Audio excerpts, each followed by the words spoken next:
मूसा पैगम्बर के अल्लाह पाक डाक दिया बोललेन ओ मूसा शुने नाও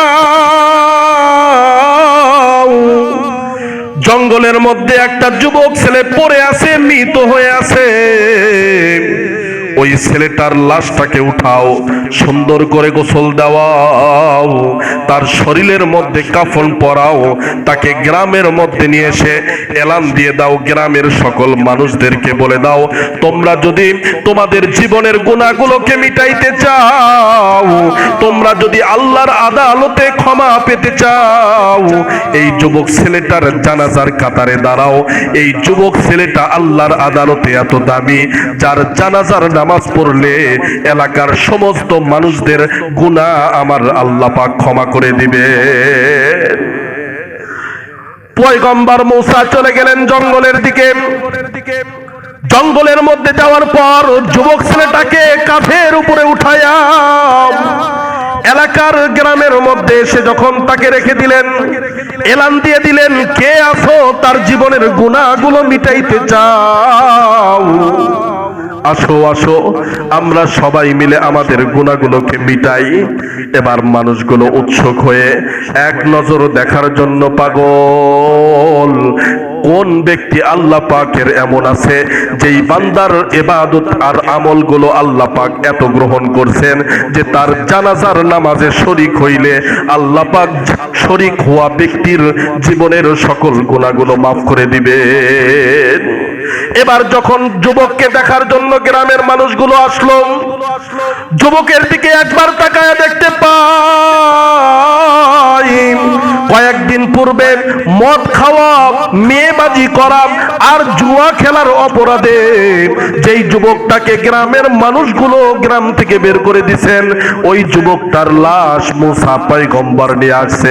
এবার মুসা পয়গম্বরকে ডাক দিয়া বলেন মুসা এই যুবকটাই কি সেই যুবক নাকি যার জানাজার নামাজে শরীক হইলে আমাদের জীবনের গুনাহগুলো মাফ হবে?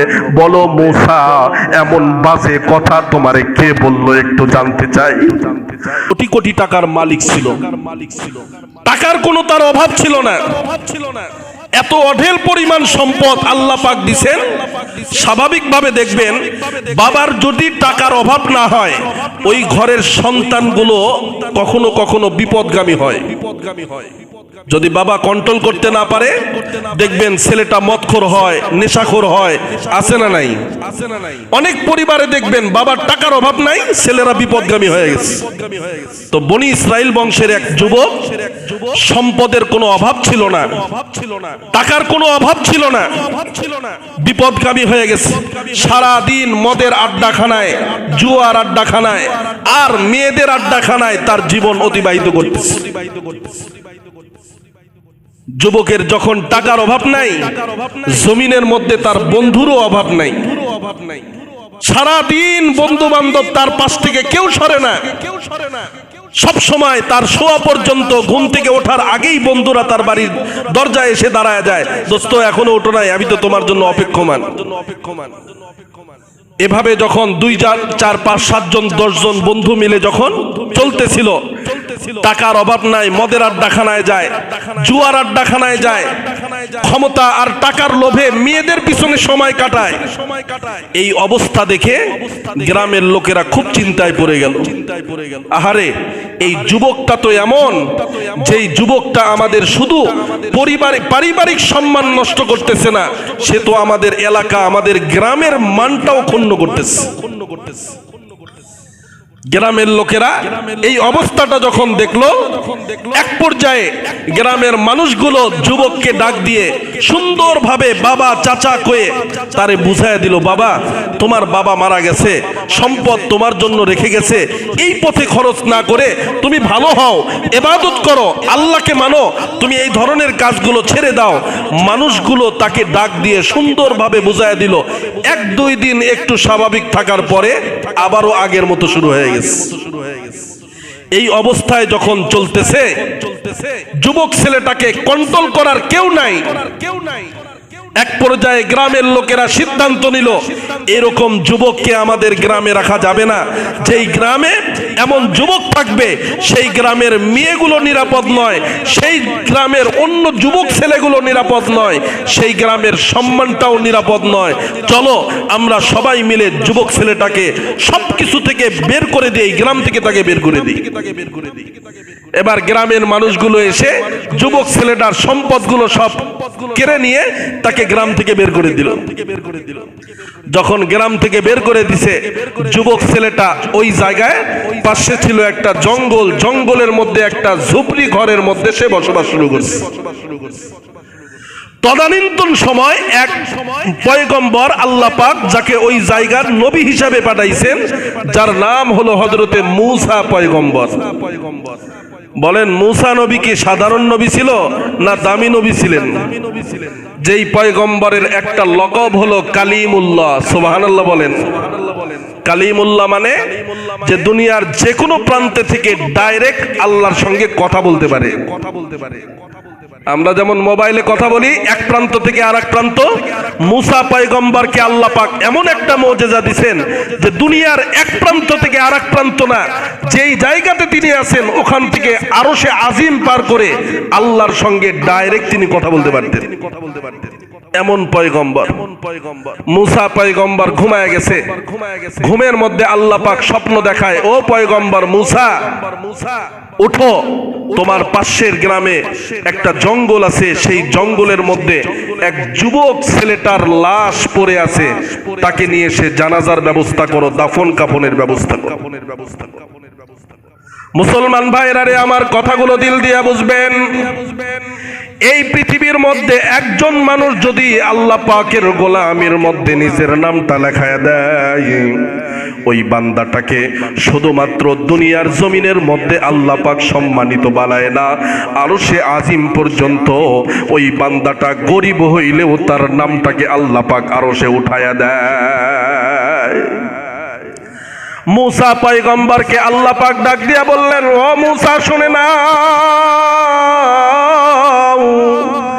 জঙ্গলের মধ্যে একটা যুবক ছেলে পড়ে আছে, মৃত হয়ে আছে, ওই ছেলেটার লাশটাকে উঠাও, সুন্দর করে গোসল দেওয়াও, তার শরীরের মধ্যে কাফন পরাও, তাকে গ্রামের মধ্যে নিয়ে এসে এলান দিয়ে দাও, গ্রামের সকল মানুষদেরকে বলে দাও, তোমরা যদি তোমাদের জীবনের গুনাহগুলোকে মিটাইতে চাও, তোমরা যদি আল্লাহর আদালতে ক্ষমা পেতে চাও, এই যুবক ছেলেটার জানাজার কাতারে দাঁড়াও। এই যুবক ছেলেটা আল্লাহর আদালতে এত দামি, যার জানাজার নামাজ পড়লে এলাকার সমস্ত মানুষদের গুনাহ আমার আল্লাহ পাক ক্ষমা করে দিবে। পয়গম্বর মূসা চলে গেলেন জঙ্গলের দিকে। জঙ্গলের মধ্যে যাওয়ার পর যুবক ছেলেটাকে কাঁধের উপরে উঠায়া এলাকার গ্রামের মধ্যে এসে যখন তাকে রেখে দিলেন, এলান দিয়ে দিলেন, কে আছো তার জীবনের গুনাহগুলো মিটাইতে চাও, আসো আসো আমরা সবাই মিলে আমাদের গুনাহগুলোকে মিটাই। এবার মানুষগুলো উৎসুক হয়ে এক নজর দেখার জন্য পাগল, কোন ব্যক্তি আল্লাহ পাকের এমন আছে যেই বান্দার ইবাদত আর আমলগুলো আল্লাহ পাক এত গ্রহণ করছেন যে তার জানাজার নামাজে শরীক হইলে আল্লাহ পাক শরীক হওয়া ব্যক্তির জীবনের সকল গুনাহগুলো মাফ করে দিবেন।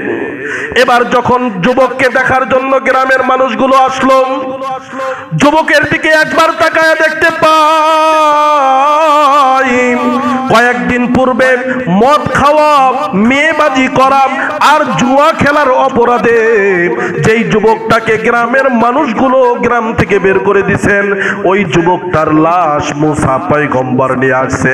এবার মূসা পয়গম্বরকে ডাক দিয়া বলেন, মূসা এই যুবকটাই কি সেই যুবক নাকি যার জানাজার নামাজে শরীক হইলে আমাদের জীবনের গুনাহগুলো মাফ হবে?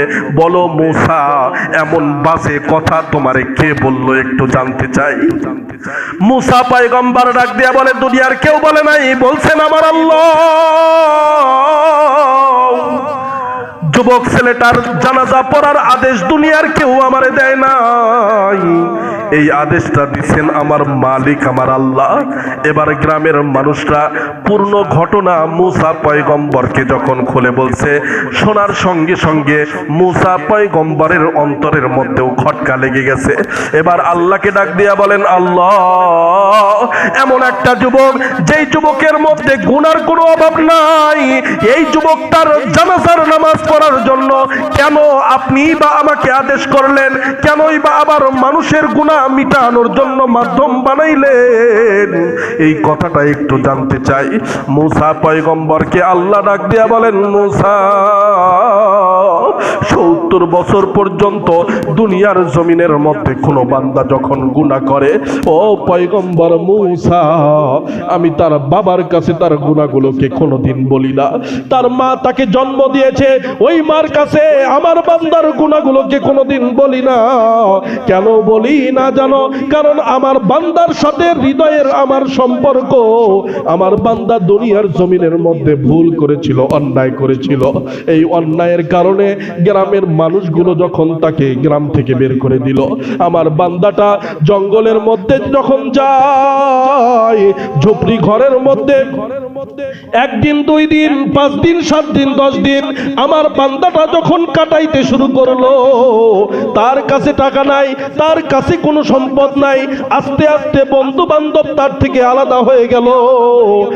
এক পর্যায়ে আমার বান্দা এবার দুনিয়ার কাউকে যখন আপন করে আর পাইল না, এবার আমি মালিকের দিকে 2টা হাত বাড়ায়া আমি আল্লাহকে ডাক দিয়া বলেন, ওগো মালিক,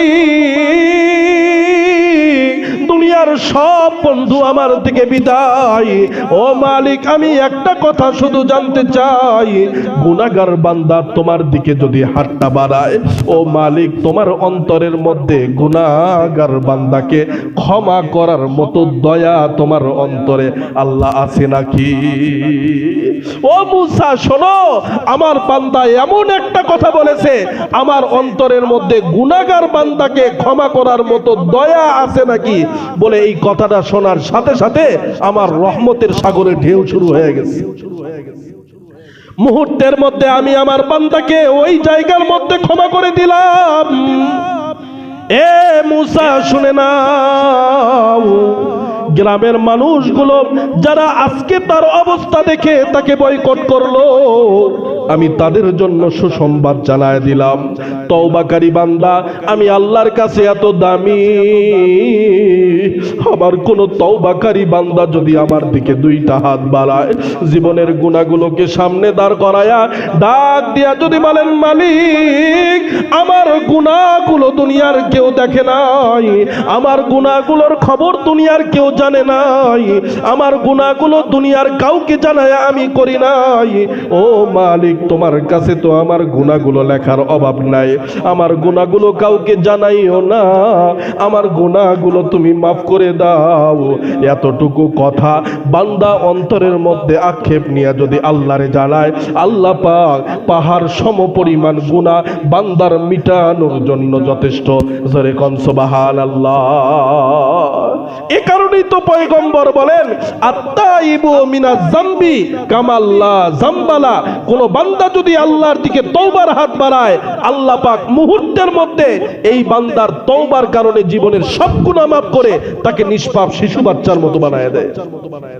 রমজান মাস পার হয়ে যাচ্ছে, তওবা এখনো করতে পারলেন না। রমজান মাস পার হয়ে যাচ্ছে, জীবনের গুনাহগুলোকে এখনো মিটাইতে পারলেন না। কখন করবেন? এই মুহূর্তে অন্তরে অন্তরে আল্লাহকে ডাক দিয়া বলেন, আল্লাহ, যত গুনাহগুলো করি আজকে থেকে ওই গুনার দিকে আর যাব না, যত পাপ করি ওই পাপের দিকে আর পা বাড়াবো না।